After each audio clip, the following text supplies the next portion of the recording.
পিসির মেয়ের বিয়েতে খুব আনন্দ করব বলে আমি আর আমার স্বামী গিয়েছিলাম। পিসিমা আমাকে দুদিন আগেই যেতে বলেছিল, কিন্তু দুদিন আগে আমার পক্ষে যাওয়া সম্ভব নয়, সেটা পিসিমাকে জানিয়েছি। কারণ আমার স্বামী একটা প্রাইভেট কোম্পানিতে কাজ করে, সেখানে বেশি ছুটি নেওয়া যায় না, ছুটি নিলেই টাকা কাটে। তাই জন্য আমি বিয়ের দিন গিয়ে উপস্থিত হলাম। গিয়ে দেখলাম চাঁদের হাট বসেছে। আমার জেঠুর মেয়ে, কাকুর মেয়ে সবাই চলে এসেছে একদিন আগে। আমি সব থেকে লেট। আমি যাওয়াতে আমার কাকুর মেয়ে বলল, বাবা দিদি, তোর যেন বাড়িতে কত কাজ। আমি একটু হেসে সবে কিছু উত্তর দিতে যাব, এমন সময় আমার জেঠুর মেয়ে বলল, আরে ওর কথা আর বলিস না, ওর বিশাল ব্যাপার, ও আমাদের সঙ্গে অত মিশতে চায় না। আমার পিসির বড় মেয়ে বলল, আরে ছাড় ছাড়, ওর বিশাল ব্যাপার তো ওর কাছেই আছে, আমাদের ওসব জেনে লাভ নেই। আমি সবেমাত্র গিয়ে এমন কথা শুনবো ভাবিনি। আমি যেন প্রথম থেকে ওখানে খুব অপমানিত বোধ করছিলাম।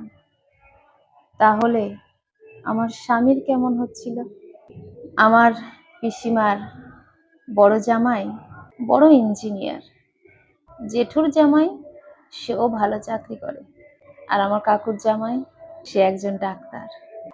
ওদের তিনজনের মুখ থেকে এমন কথা শোনার পর বুঝলাম আমার স্বামী কোনো সরকারি চাকরি করে না বলে এইভাবেই ওরা আমাকে কথা শোনালো। শুধু আমাকে নয়, আমার স্বামীকেও। এমনি ওদের বাড়িতে কোনো অনুষ্ঠান হলে আমাকে কিন্তু ডাকে না, তবে আমার পিসিমার মেয়ের বিয়ে বলে তাই পিসিমা আমাকে ডেকেছে। জেঠুর মেয়ে, কাকুর মেয়ে, পিসিমার মেয়ে তাদের শ্বশুর বাড়িতে কোনো অনুষ্ঠান হলে একে অপরকে বলে, আমাকে ছাড়াই। কারণ আমি ভালো কোনো গয়না নিয়ে গিয়ে দাঁড়াতে পারবো না, সেটা ওরা জানে। পয়সাওয়ালা মানুষরা তাদের সমকক্ষকেই চেনে, তারা তাদের থেকে যারা কম রোজগারে তাদেরকে অতটা পাত্তা দেয় না। আমার পিসিমা সঙ্গে সঙ্গে বলে উঠল, ছাড় তো, ওইসব কথা কেন বলছিস, মেয়েটা সবে এসেছে।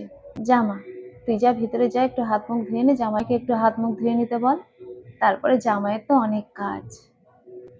আমি বললাম, ঠিক আছে পিসিমা, বলেই আমরা ভিতরে চলে গেলাম। ভিতরে যেতে যেতে আমার স্বামী আমাকে বলল, হ্যাঁ গো, তোমার পিসির বাড়িতে এইভাবে অপমানিত হব আমি তো বুঝতে পারিনি গো। আমি বললাম, ছেড়ে দাও, কি করব বলো, এসেছি যখন আজকে দিনটা তো কাটিয়ে যেতেই হবে, আজকে যেহেতু বিয়ে। আমার স্বামী বলল, ঠিক আছে, তোমার কথা অনুযায়ী আজকে দিনটা কাটিয়েই যাব, তবে আর কখনো কিন্তু আমাকে তোমার বাপের বাড়ির কোনো অনুষ্ঠানে আসতে বলো না। আমি জানি আমি কম রোজগার করি, সেই দেখেই তো তোমাকে বিয়ে দিয়েছি আমার সঙ্গে, তাহলে এরকম ভাবে অপমান করা কেন? আমি বললাম, বড়রা তো কেউ তোমাকে কখনো অপমান করেনি, এসব চুটকো চাটকা মানুষদের কথা কেন তুমি ভাবছো? ওরা সবাই বড়দের রোজগার নিয়ে খুব অহংকার করে। হয়তো তুমি ওরকম বড় কোনো চাকরি করলে আমার মনেও অহংকার হতো। আমার স্বামী বলল, না, সবাই একরকম হয় না, যাই হোক, ছেড়ে দাও। এই বলে আমরা ভিতরে গেলাম। যার বিয়ে, সে আমাকে খুব ভালোবাসে।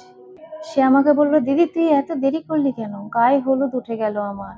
আমি ভেবেছিলাম তুইও থাকবি গায়ে হলুদ দেওয়ার জন্য, কিন্তু তুই তাড়াতাড়ি এসে পৌঁছলি না। আমি বললাম, ঠিক আছে, এই তো চলে এসেছি, তোর বিয়েতে এসে যে আনন্দ করতে পারছি এটাই তো অনেক। জানিস তো, তোর জামাইবাবু কোনো সরকারি চাকরি করে না, তাই আমাদের ছুটি নেওয়াটা সম্ভব নয়, তাই জন্য আমাদের লেট হয়েছে। আমার কপাল কি তোদের মতো যে স্বামী সরকারি চাকরি করবে, যখন খুশি ছুটি নেব? তোর সঙ্গে যার বিয়ে হচ্ছে সেও তো খুব ভালো চাকরি করে। খুব ভালো থাকিস বোন স্বামীকে নিয়ে। তবে একটা কথা বলি, তুই এখন যেমন আছিস তেমনই পবিত্র থাকিস বোন। তুই যেন আর কারোর মতো সরকারি চাকরি করা বর পেয়ে অহংকারী হয়ে উঠিস না।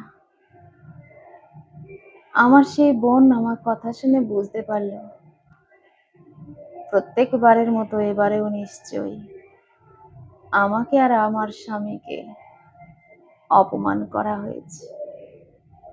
সে আমাকে বলল, নিশ্চয়ই দিদিরা তোকে কিছু বলেছে না দিদি? আমি বললাম, না না, সেরকম কিছু নয়।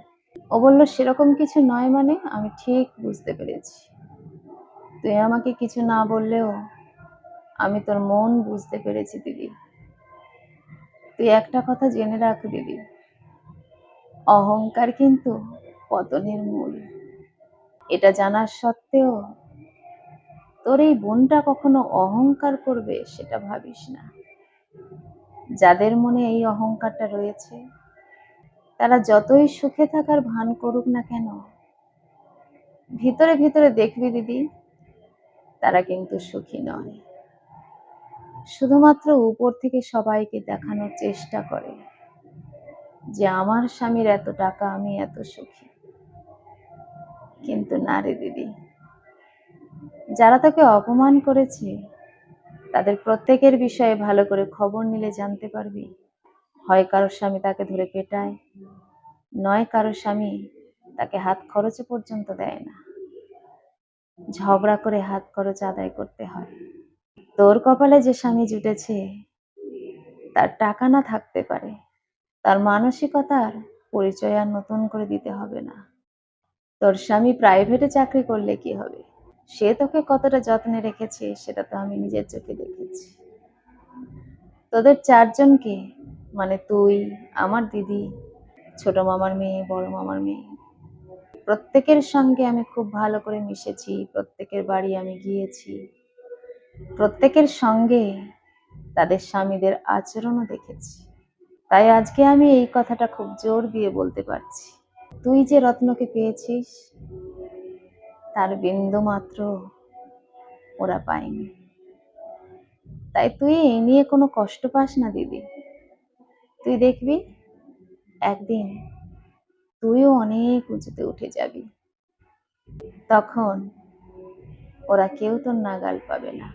তবে তখন কিন্তু তোর এই ছোট্ট বোনটার কথা ভুলিস না। আমি সব সময় তোর পাশে ছিলাম, আছি আর থাকবো।